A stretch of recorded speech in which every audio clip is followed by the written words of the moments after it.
انت متجوزه هتطلق او اتطلقت بنت اتخرج. معلش مكتوب انا يعني طلعت عشان اتكلم معاكم. انا قلت بس اوضح كام حاجه هقفل على طول.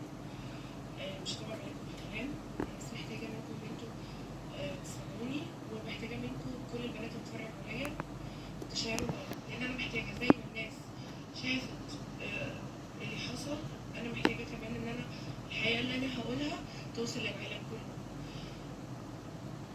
كمان طبعا كلكم عارفين المشكله اللي حصلت لي من الفتره الصعبه اللي انا مريت بيها الفتره اللي فاتت، وانا مريت بيها. تمام.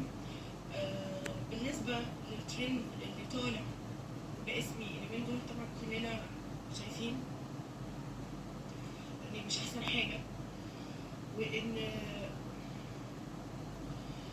وان سمعتي بقت مش زي الزفت، هي بقت مش موجوده اصلا. انا حياتي شبه دمرت حرفيا بالدمار. تمام. انا بعد المشكله اللي انا مريت بيها الفتره اللي فاتت، والحمد لله الحمد لله ربنا اكرمني وعديت على خير ونجاني منها. الترند اللي منتشر اليومين دول ملوش اي علاقه تماما بمشكلتي اللي انا كنت فيها. انا مشكلتي اللي انا كنت فيها بسبب طريقه تقديم المحتوى على السوشيال ميديا. دي الحاجه اللي انا كنت ربنا اراد الحمد لله واكرمني ان هو يديني فرصه ثانيه ان انا اصلح من محتوايا، وان انا اخرج.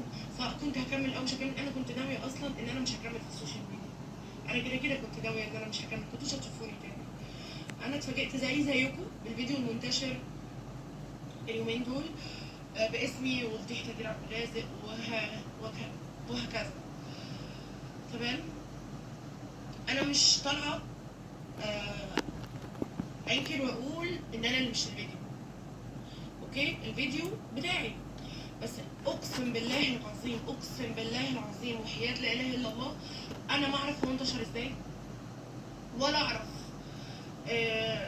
ده حصل اللي حصل ده ازاي. انا اصلا لحد وقتنا هذا وانا قاعده بكلمكم وطالعه لايف، انا موبايلي اللي انا كنت بطلع منه لايفات متحرص في القضيه اللي انا كنت فيها، مش لسه حرز في النيابه. يعني انا تليفوني متحرص في النيابه.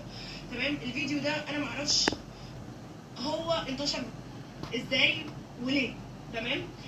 الشخص اللي كان معايا في الفيديو ده مش زي ما الناس بتقول في الكومنتات، الولد اللي انا كنت بطلع معاه في الفيديوهات، ولا الولد اللي انا كنت بصور معاه ترندات، ولا الكلام ده خالص. تمام. اقسم بالله العظيم انا ما بني ادمه مش كويسه، ولا بني ادمه تربيتي واخلاقي مش كويسه زي ما الناس بتقول، ولا الكلام ده خالص. انا بس طالعه ابرر حاجه واحده. انا كمان مش طالعه ابرر موقفي، بس انا طالعه احاول انقذ اللي باقي من كرامتي وسيرتي وسيره اهلي، لان هم ما لهمش ذنب في اي حاجه. انا الشخص اللي كان معايا في الفيديو كان جوزي على سنه الله ورسوله، بشرع ربنا وحلال ربنا. ادي قسيمه الجواز. تمام. في 2021 احنا اتجوزنا في 2021، وانا ما اعلنتش على السوشيال ميديا ان انا اتجوزت علشان خاطر انا ما كنتش حابه حد يدخل في حياتي الشخصيه، ما كنتش حابه اعرض حياتي الزوجيه زي ما حصل قبل كده واكرر اخطائي. كنت عايزه اعيش في حالي وفي حياتي. ما حصلش نصيب. فين اديني كده الموبايل بتاعك ثانيه واحده.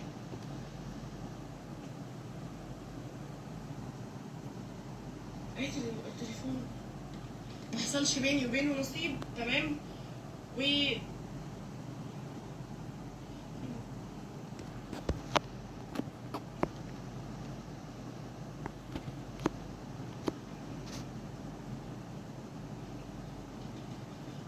واتطلقنا. ادي قسيمه الطلاق، اشهار طلاق.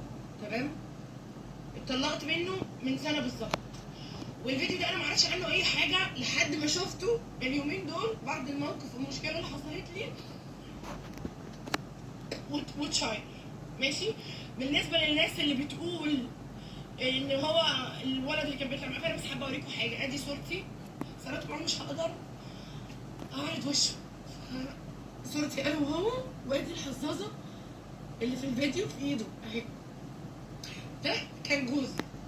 انا لو انا ولا ليا في اي حاجه مش مظبوطه، ولا ليا في انا لو واحده مش كويسه عادي ممكن اجاري ناس كتير قوي، واجاري عروض كتير قوي، وست كتير قوي بتتعرض عليا. انا عمري ما مشيت في حاجه غلط، وعمري ما مشيت في حاجه حرام، وعمري ما عملت اي حاجه تغضب ربنا. انا بتجوز على سنه الله والرسول. انا حتى ما بصاحبش علاقات عاديه، حتى ان انا اصاحب او ارتبط كده خلاص ما بتحصلش.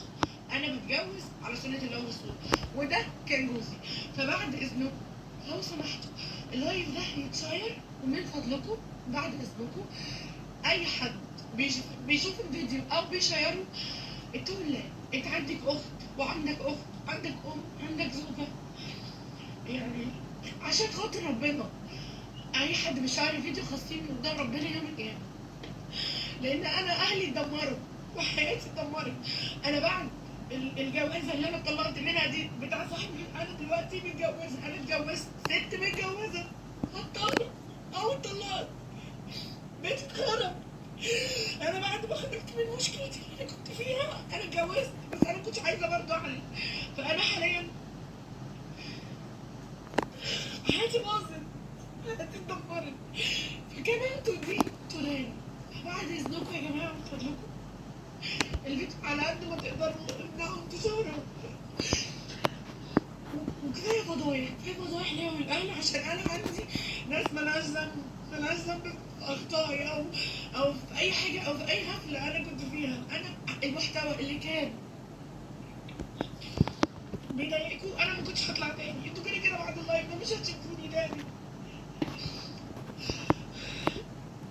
فانا بعد اذنكم كل هقول لكم استروا ما ترون وما تسمعون عن عورات الاخرين، ليستر الله عوراتكم يوم القيامه وفي الدنيا وفي الاخره.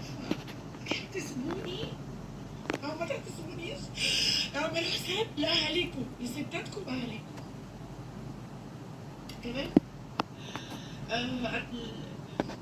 الراجل ده كان جوزي، والراجل ده خلاص انا وهو مبقاش بيني وبينه صدفه. انا لا احب له اذى ولا مشاكل، ولا انا عايزه اتضرر اكتر ما انا اللي اتضررت وانا اللي اتفضحت.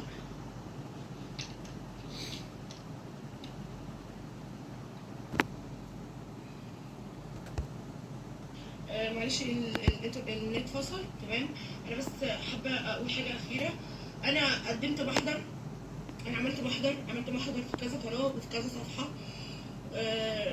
قلت حسبي الله ونعم الوكيل في اللي سرب الفيديو ده من تليفوني، ولا اتسرب بالطريقه البشعه دي. ف انا كده كده قدمت واحده في مباحث الانترنت، وانا مش ساكته. انا عملت بلاغات كتير جدا، فلو سمحتوا عشان ما حدش يتاذي، وعلشان انتوا ما تاذونيش. انا اكتر من كده. انا سواء انا او اهلي، انا كده كده واثقه في القضاء انه هيجيب لي حقي، وان على الاقل يحصل اي